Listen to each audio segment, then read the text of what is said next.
এবারে আমাদের গ্রামের আলমাস মোল্লা একটা তার দাদা পীরের কিছু কথা সুরের উপরে সে বলবে।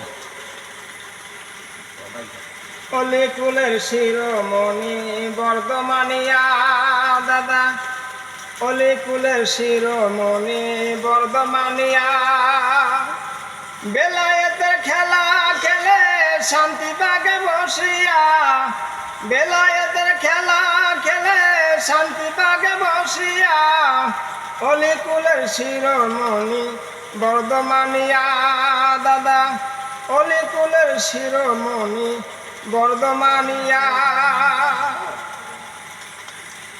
দাদার 22 জন খলিফা হলো, সিনিয়র জুনিয়র ভাগ করিল, বড় হুজুর ঘোষণা দিল বর্ধমানিয়া দাদা, বড় হুজুর ঘোষণা দিল বর্ধমানিয়া।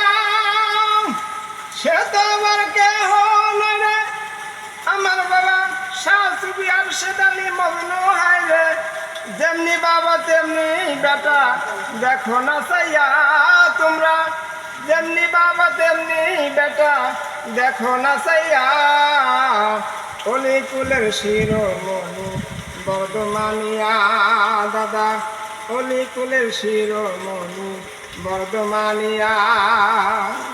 বেলায়েতের খেলা খেলে শান্তিবাগে বসিয়া, বেলায়েতের খেলা খেলে শান্তিবাগে বসিয়া, অলিকুলের শিরোমণি বর্ধমানিয়া দাদা, অলিকুলের শিরোমণি বর্ধমানিয়া।